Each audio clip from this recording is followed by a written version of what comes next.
Welcome to the Startup Grind. So we're going to go ahead and bring Clara and Gerard up onto the stage. Come on up, guys.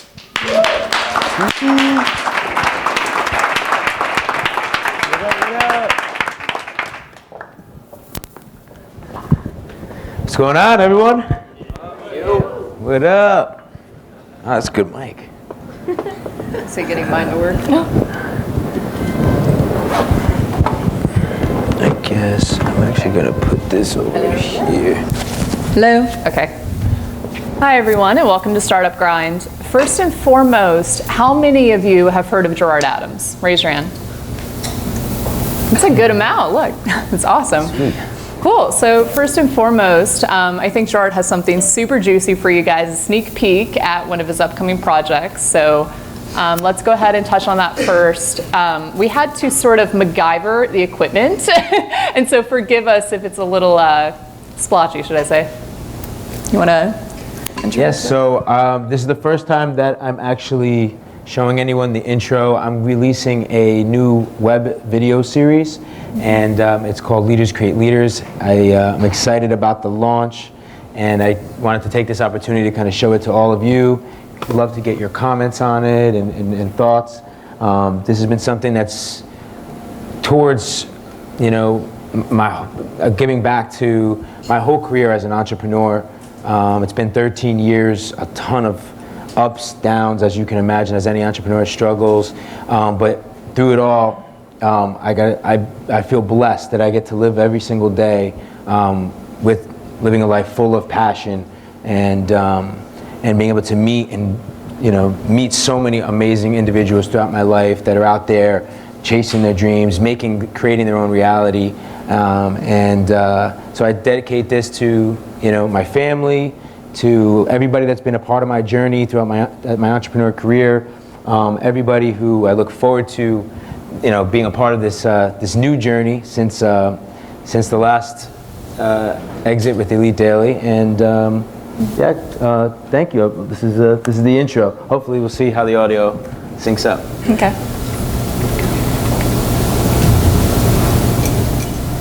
We live in a world where we've been told that success is for the lucky, the privileged, or those who follow a defined set of rules. We live in a society that still questions those who choose the unconventional path. It is my belief that fulfillment comes from creating your own life on your own terms, from challenging what you've been told, and striking the balance between grinding and living.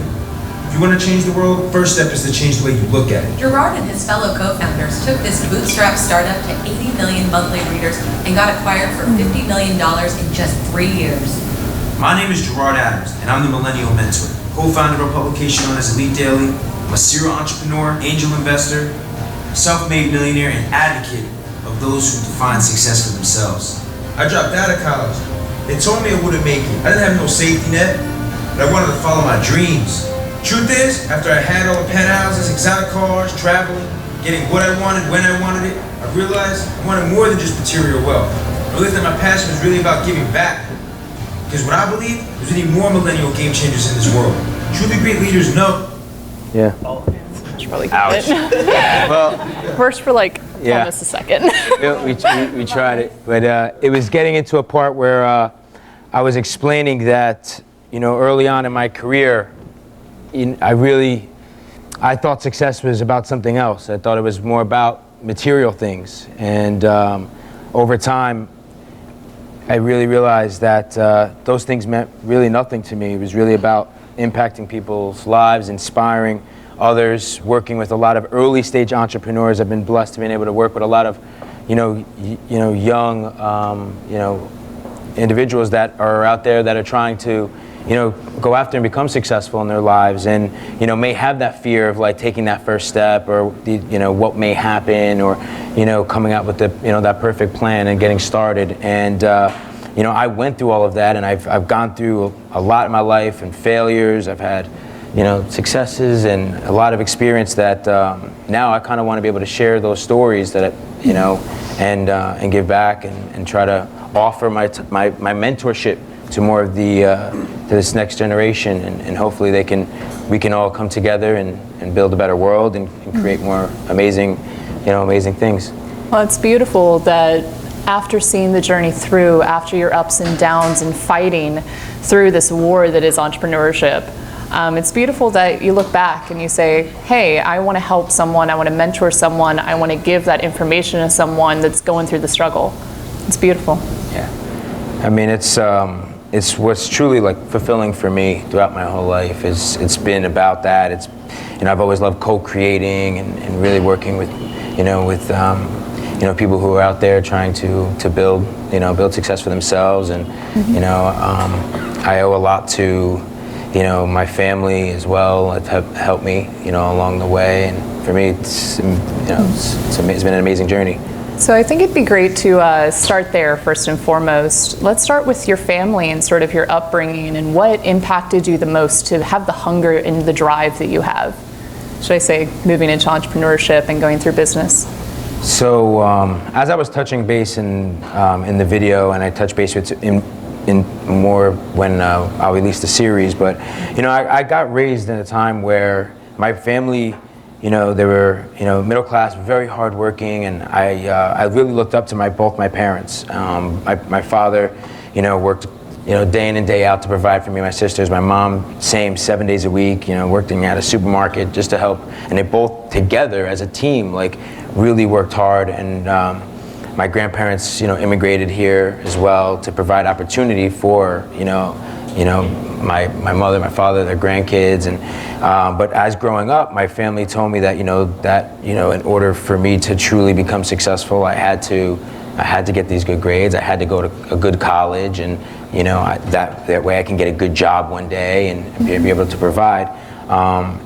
And I always wanted to make my family proud growing up. I really wanted to, make them proud and get into the good school. But I really wasn't the smartest kid. In high school, I would launch different businesses to make money because I had to be able to provide for myself as well. And but I wanted to make them proud. So once I graduated high school, I decided to go, apply and go to college. And within my first semester, I realized during the time of internet and the tech industry was just starting to boom, and I was like, I really looked at college as I'm pro-education, but there's other paths that we can take in order to become successful and be able to self-educate and be able to create, So I decided to take that big risk early on, and during that first semester, I was like, they're telling me what classes to take to earn credits, and I'm getting into student loan debt, and I just feel like I can really go and learn, how to launch a business using the internet. So they supported me early on and said, if you fail, you're on your own. You're gonna have to figure it out, but we support you if that's what you decide you want to do. And that kind of put pressure on me, but they've always were the biggest inspiration in my life, because I really wanted to be able to give back to them one day and take care of them. And so I owe a lot to them. I feel like to a lot of our parents and their generation, you had to have a college degree and an advanced one, et cetera, to get a good job, to provide for a family, et cetera. So in that moment where you say, or where they say to you, if this works out, then that's amazing. We're going to support you. We love you. No matter what you want to do, do it. But at the same time, if you fail, you could end up just working an average job and et cetera. I can see how they had that sort of fear, yet also that inspiration for you, where they're like, we believe in you, but pressure's on, man. Yeah, for sure. I mean, it was during a time where every single one of my friends were taking that path, going to college. They weren't it wasn't the cool thing to become an entrepreneur, I felt like, when I decided to drop out of college. So it was like I felt alone in a way. I'm like, everyone looked down on me. Everybody, my community, my friends, everybody looked down upon me like I was this college dropout, that I wasn't going to make anything out of my life. Yeah. And it was really tough. But I liked the pressure, and it made me hungry to say, I'm not going to take no for an answer. I'm not going to let anything deter me. It's on my own, and I can do it if I really truly put the work in and I'm dedicated. I can make anything happen. And it didn't come without, obviously tons of mistakes and a big failure early on in my career that really impacted me. Huh. So before Elite Daily, I'm sure there was your own version of self-education, which is going out there and sort of seeing what works. What successes and what failures did you hit before hitting Elite Daily out of the park? So I'll tell you a little bit about like my first business. It was when I dropped out. I wanted to learn how to invest. I wanted to learn how to actually get involved with investing into the stock market and how do I get involved with learning how to trade and look for new companies that are going to become the next Apples of the world.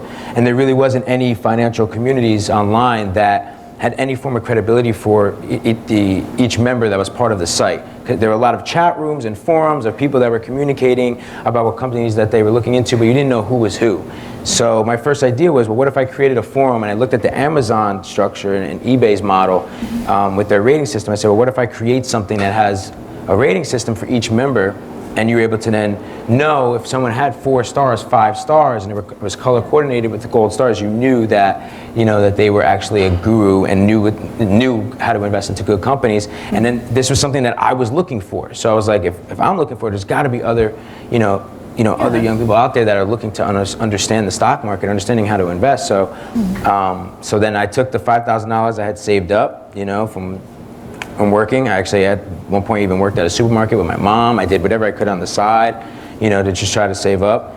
And took that $5,000, launched my first website. It was called StockSpot at that time, and just hustled every day to try to build that community, get it out there, and build the community so I can learn from them.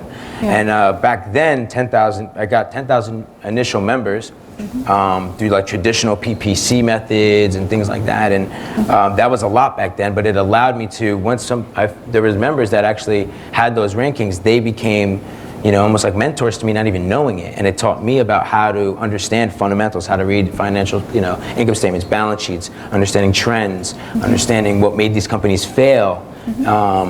And that was the first idea I had. And then it led me to a company reaching out to me called M-Phase. It was a nanotechnology company that was reinventing the battery.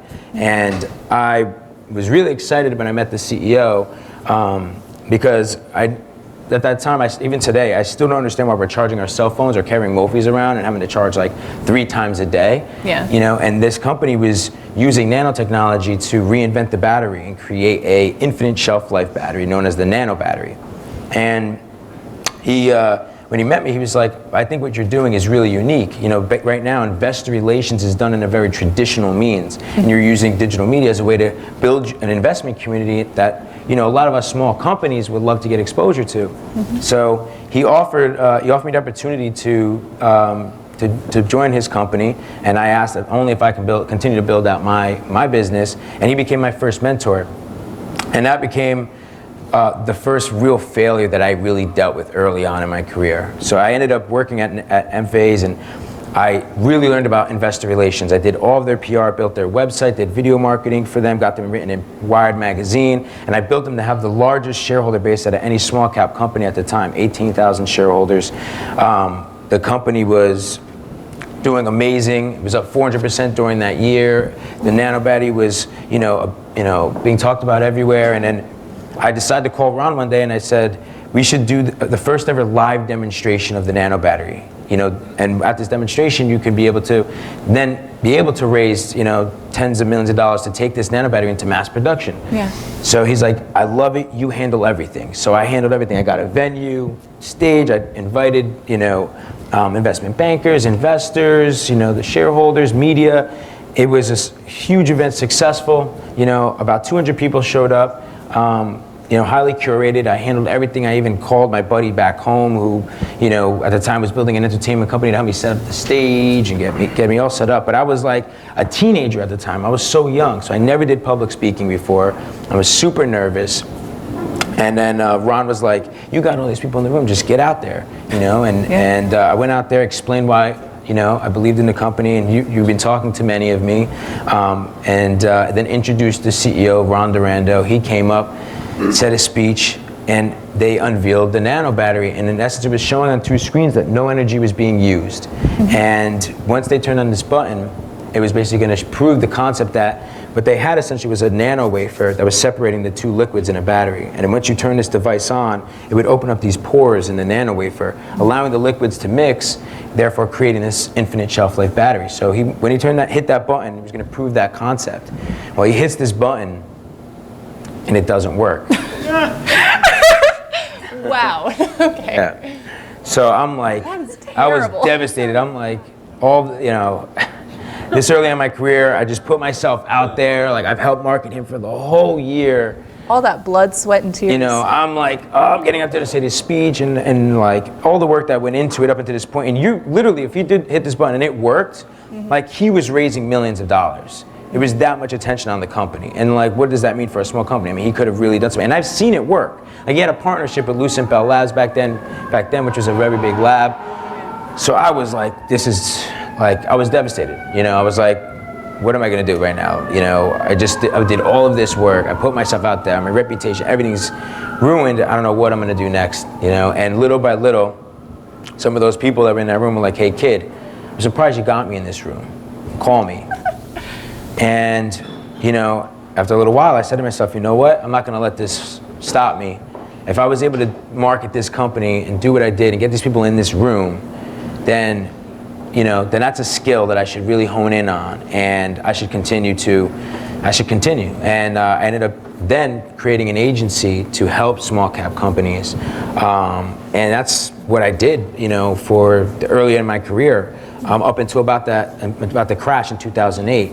And I built it, with a small team of 5. We did about 10 million a year in revenue, marketing. I was flying all over the country, meeting with all these awesome new innovative companies. But as you know, with the stock market or just in startups in general, a high percentage of them fail. Yeah. So early on in my career, I've dealt with failure like nonstop. I mean, I was like helping market these companies, and then between management, companies having trouble raising funds, or bad financing, or mismanagement of funds. There was just so many different variables back then. So I learned a lot about what companies did really, really well, and what companies and why they failed. And then up into about the crash. In recession around 2008, 2010, I kind of saw that happening. And now at this time, like, every one of my friends is graduating from college. They can't get a job. They're stuck in student loan debt. And I decided, at that point to start honing in on content more and start making documentaries about the economy. And the last documentary I had created was focused on the student loan debt crisis. But again, like, early on in my career, because I started out, understanding finance and starting off with that early failure, that like really helped shape the future of my career. So I can imagine going into your first startup, it sounded like you were very open. It sounded like you were very open to trying anything to help. You were like, you know what, if I don't know it, I'll learn it. It sounded like you were doing PR, marketing, all sorts of different things, especially for your first startup, and then again for the second one. So what was the things that you found that you were naturally good at, and what were the things that were just excruciating? Because it sounds like you had covered like half the board. Early on? Early on, and also for the battery company. Yeah. Oh, I knew that, like, the one thing that I was great at was like putting in the work. I mean, I sacrificed working. I mean, even the last 2 nights, I was working till 4 or 5 in the morning, which is like crazy, it's just my work ethic has always been there. Like, I don't take anything for granted, because early on in my career, like, I've lost millions of dollars. Like, I've hit rock bottom in my life, and I've had to make it back, and I've had to persevere. So I think work ethic from very, very early on was something that I learned from my parents. Leadership skills to go against the grain very early on was a skill that I knew I had. Not being afraid to just take that leap of faith, and I highly believe in my intuition. I've always like followed that, in a big way. But marketing was like content marketing was like something that I was really great at. Telling stories was something that I knew that I was really great at. Strategizing, how to be think outside the box. Everybody's going here, everybody's marketing this way. How can we do it different? Yeah, everyone's zigging. How can I zag? Sort of. Right. So that was something that I was great at. Being resourceful.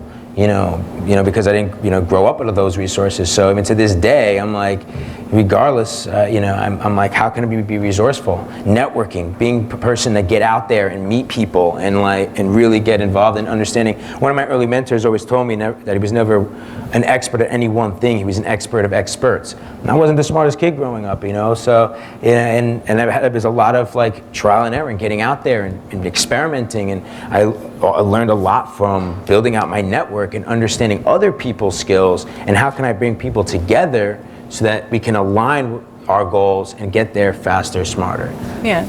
And I'm sure a lot of that also is picking the good people, picking the winners, should I say, in many ways, especially when it comes to mentors. I know you do a lot of mentorship, especially now as well.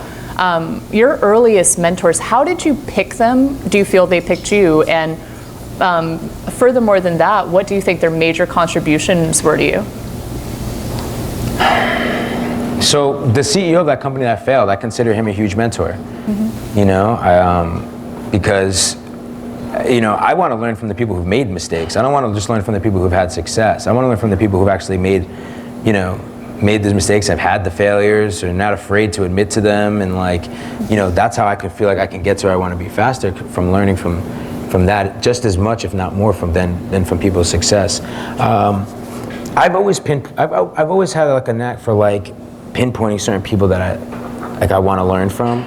I'll give you an example. I mean, Ryan Blair, who will be in this series, is a big mentor to me now. And before starting Elite Daily, I was at a place where, when that crash happened, I made really big multi-million dollar trades, and I was like on top of the world. And then I got cocky, and I got like, fuck, like I'm great at understanding companies, and because I was actually flying and meeting during that time, like what companies were going to hedge the market, and going into mines, meeting CEOs, understanding the mining industry, documenting that, telling a story, and I was doing really well investing.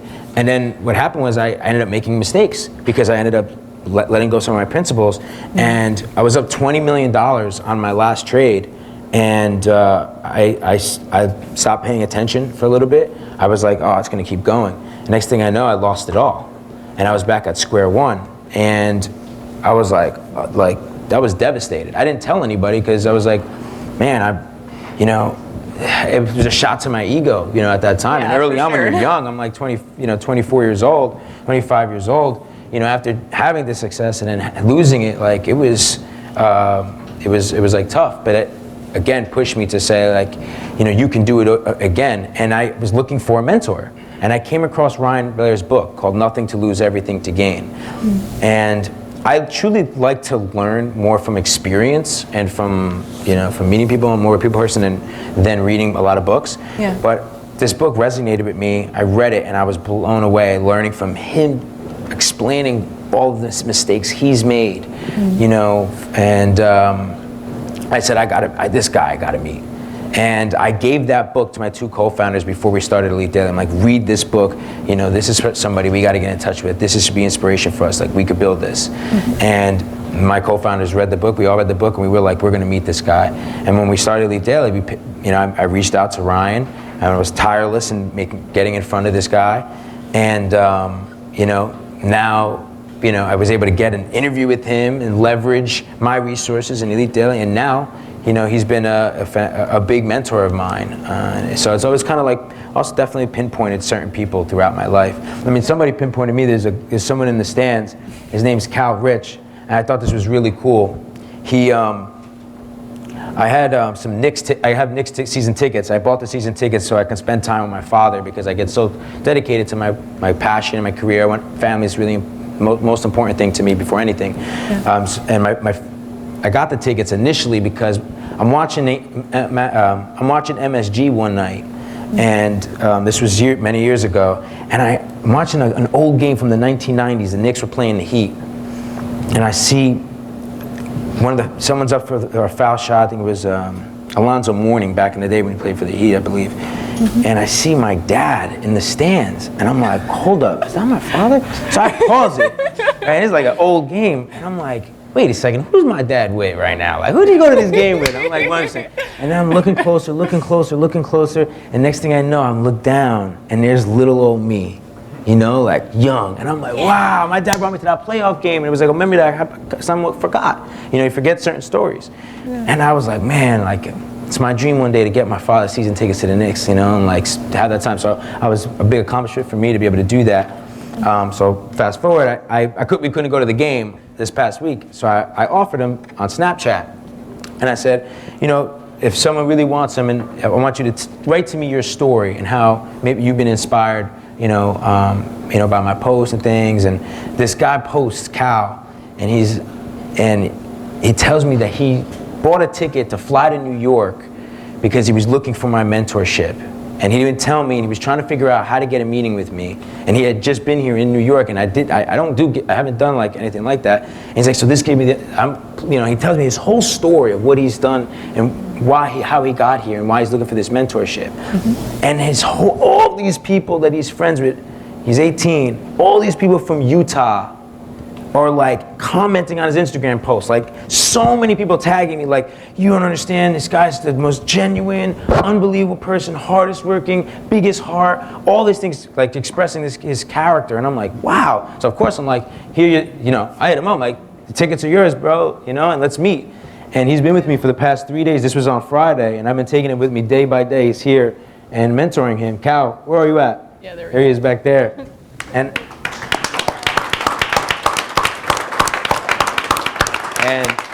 if you really want a mentor, you got to get in front of somebody. You got to push, put him in front of me. I think it's more about you being a mentee than just a mentor, like how are you going to show that you're really dedicated, you really truly want it. That's unbelievable. So, if anyone's an investor in the room, we got to talk to Cal. True. That's amazing. It's like that resourcefulness, because that was going to be one of my next questions. You don't seem to have any fear about going to someone who maybe some people would be like, oh, that person's way out of my league. Like, what? Like, oh God, that person's like CEO of this company. Why would they give me their time? You seem very fearless. You're like, screw it. Like, I'm going to meet this person. I'm going to shake their hand. Like, so how did you do that? Like, especially like for your first mentors and even up to this day. I mean, I'm probably sure it's easier now, but still. Yeah. How did you do that? I talk about this. I just talked about this too recently, 2 days ago, with my videographer, who's been another unbelievable Jeff, Digital Jeff in the back. He's flown. He's got a family of 4 in Texas, and he's been following me for the past 6 months, just capturing my moments, capturing me, with my mentors or mentoring, or with CEOs and founders and investors and disruptors and philanthropists, and just kind of. Capturing all these moments and the journey for the series. And, there's moments where I said to him, like, listen, things are going to manifest. I'm just telling you now, things are going to manifest on their own. You got to have faith that thing, no matter what, we're going to stay on this path. We're going to move forward. We don't know what's going to come out of it, but we're doing this from a genuine, authentic place, from our hearts. And no matter what, whatever is going to happen is going to be amazing. And if we do it from that place, no matter what, things will happen in your life. And you got to believe in that. You got to have faith, And we talked about serendipity moments, and there's just moments where we're even little moments, like we'll be in a position, and someone will be in that room, and we know they have a great story, but we're like, oh, I don't know if it's the right time to kind of just go up to them and like just ask them to see if they can give a little bit of inspiration about what their journey, whatever. Yeah. But every time we're like, let's just do it. You never know. Yeah, and try every it out. single time we've done that, like, I can't wait for people to see the moments that we've captured. I mean, it's like unbelievable. You can't, and you're gonna, as an entrepreneur, you're gonna get no's. I've gotten so many no's. I've gotten judged 1,000,000 times over. I've gotten, failed, all of that. It's part of it, it's part of it. You learn, you go, the process becomes the plan. Yeah. You just gotta have that mentality that you're a winner and you're just gonna win. And even when you lose, it doesn't matter, because you're gonna learn and you're just gonna keep moving forward. And if you do that, if you have that faith, if you have that mindset and mentality, and you do it from that core, like, you'll be surprised how much will manifest in your life. Yeah, you can move mountains that way. Yeah. For sure. So let's start to move forward. So when it comes to Elite Daily, how did that start? How many co-founders were there, and what were your early challenges there? For sure. That was probably one of the best. That was the dream, you know. As any entrepreneur, when you have an idea and it's just that, an idea, right? Yeah. You know, to get into execution mode and build something, like is the dream as an entrepreneur. So how it all started was after I made that last documentary, College Conspiracy, exposing the student loan debt crisis, and I was kind of getting out of that, making that content. I had someone who I met. He was a young guy, like Cal. He was 18 years old. His name was David Arabov.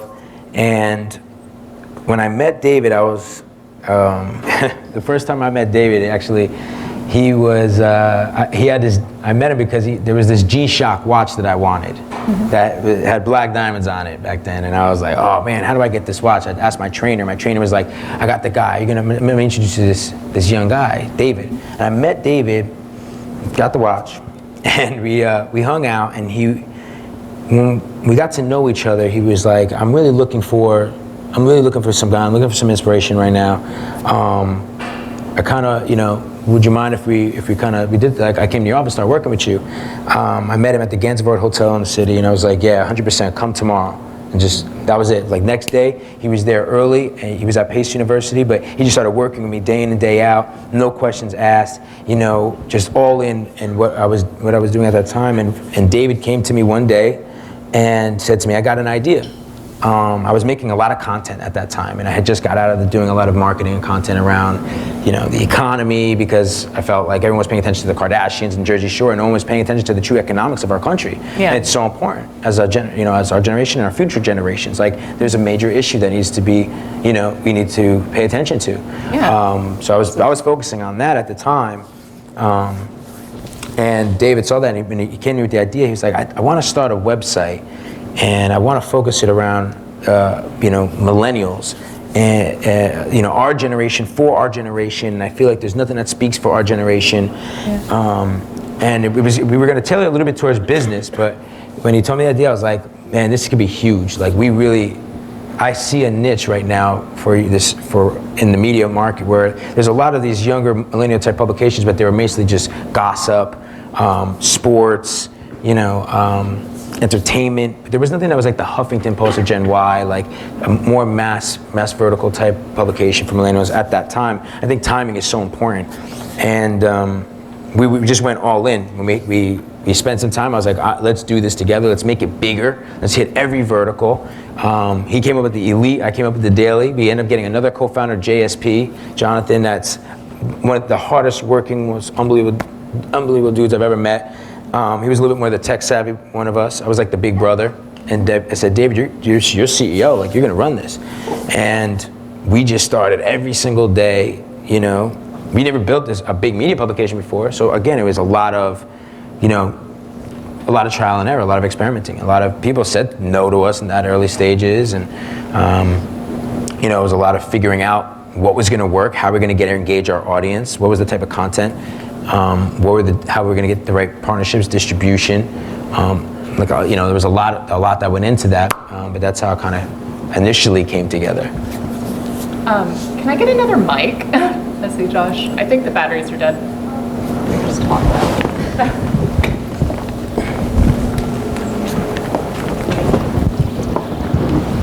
Hello?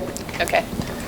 I say that's amazing. And I've noticed, especially with the Elite Daily, like, you are a fantastic storyteller, and I can tell just by talking with you, like, you have a sort of, you have a very good pace with the way you tell stories, and it's very cohesive, it's very entertaining, it's amazing. So content-wise for Elite Daily, I'm sure you had a lot of hits and miss at the beginning, especially as you're acquiring users and you're getting more and more popular over time. What content did you finally hit that was like on point? And you're like, this is what our readers love. This is the stuff that they eat up. Wow. Early on, it was so across the board. You know, first of all, we were trying to hit so many different verticals. Yeah. Which was really tough for us. And to be honest, it was really hard to pinpoint virality, like what was really going to trigger. We knew that we wanted to make sure that our writers were our generation. and we're going to be able to tell stories. So it came from really their opinion, and it was for our generation by our generation, and we knew that we were really targeting that 18 to 24 type of demographic. And what we realized was early on, we wanted to get out a lot of content. So we really had to figure out how can we had to bootstrap it. So how do we really, build out our team and our editorial team and be able to get to a place where, 80 to 100 articles per day was like our number, Wow. Yeah, so typically 80 articles per day was the number that we targeted, we wanted to reach. And so it was difficult early on because we were pumping out so much. And because of that, we learned the hard way that we made mistakes and it was very raw. We wanted to just make sure that we were telling stories in a different way that was very authentic and controversial. We allowed people to be controversial and allow people to rebuttal. And we figured out early on that, for us, it was about how can we, if we're getting someone to truly engage with that post and comment, we've done our job because they've truly engaged and read. So how can we do that, and how can we tell these stories in a way that will resonate with our understanding our specific audience? Absolutely, and controversial sort of topics, I could see how they would feed into that. I know a lot of people here are from the startup community, especially in New York City, et cetera. And I know traction is extremely hard to come by the first couple of months, the first year that you're working. It's one of those things that it makes you feel all alone at nights. You're just like, why? Why is it so hard? For you, how did it start to take off? Was it the content? Was it like some sort of pay-per-click endeavors? Was it press or some sort of partnerships? Like what did it for you? And did you try everything? Like, what did that look like? Yeah. We definitely had a really tough time early on figuring out, how to actually get the right partnerships. A lot of people look at Lead Daily and they kind of didn't believe that it was, they kind of judged the traffic, and it was tough to get early on to get the right partnerships. We had a tough time getting press, early on. So that was, that definitely wasn't it. I mean, for us, I know it sounds somewhat cliche, but it was definitely, a lot of it had to do with this culture that we built in this office, where like we knew that we were going up against all these huge media companies that have raised hundreds of millions of dollars. So, and we felt like we built an environment where, like, as an office, we like really came together. It was like a family, and we were like, we had everyone stay, like, everyone just understood like what we stood for and how, and what the goals were, and everyone played their part. Team was everything for us. It was like, how do we build the right team? How do we also become resourceful, like understand how to open up our platform, contribute for the right type of contributorship, where we can pinpoint, certain, colleges and like certain people and influencers that we can get involved, and how we can allow them to help us recruit more and more writers of people who wanted to be able to express themselves and be able to do that through Elite Daily. And it was a lot of that. And then it was understanding Facebook. We understood pretty quickly, like, hey, we got to get this content shared. How can we utilize, Facebook and be able to get this content and build out our Facebook and get, everybody, all of our contributors, and get everybody to want to share, and that was like really some of the, the main, reasons why our content went viral. And then from there, it was getting the right strategic partners in place, so getting, the deal, getting partnership with different other publications and being able to understand how we can bring value to them, understanding video, and like how we can tell stories through video. We've doubled down completely on video, and then finding advisors, the right advisors for us that could really advise us, was really important to our growth, for sure. It's like, especially with a media company, that you have to jump forward. You have to make leaps and bounds into forward thinking in order to keep audience interest, especially after you get big, because then you have a reputation, you have all these people's eyes, and you have to retain them. Yeah. So I could see that. Yeah. I mean, it was also obviously like studying analytics, understanding our user base, understanding where they're coming from, what they're clicking. I mean, now we ended up eventually, we learned like over time, you know, to get the right people to understand our analytics, and now we have like certain keywords that we know will actually trigger virality more than others. And we went from having like 1 or 2 viral articles and not understanding why to getting, more viral articles across the board, and understanding that and studying that. But it took a lot of time to get to that place and understanding that, and understanding mobile, understanding like how to stay on top of the trends, what's actually really trending, what are and being first to get to that topic that's actually relevant in the moment, and telling it differently than other publications are telling it, was extremely important. Yeah, so having those type of strategic partnerships was like really important. One in particular, right, which led to our acquisition. We really looked at the media landscape, like who are the real leaders that are out there, and how that are like the actual decision makers. You want to figure out how to get to those decision makers as quickly as possible, because they're the ones who are going to help you, really bridge that, like actually make the decision, right? And we looked at, BuzzFeed for us, for instance, was like the #1 publication that we looked at as like the peer in the market, a leader in the marketplace. So it was, for us, it was, understanding like who's there, who's the leader. And then when we saw John Steinberg and understood that there was that opportunity where he left BuzzFeed and he was in between, we automatically looked for people that were, from an advisory standpoint, that has experience, and then, how can we creatively get in front of them, and if we feel that they can really add value, bring them on as an advisor to the company, and offer them advisory position. We did that, and that was huge for us, because it led to John then moving over to Daily Mail, and little did we know that. We knew that that was going to be a huge advantage for us, working with Daily Mail, but we never thought that it would lead to, as quickly as it did, a potential acquisition.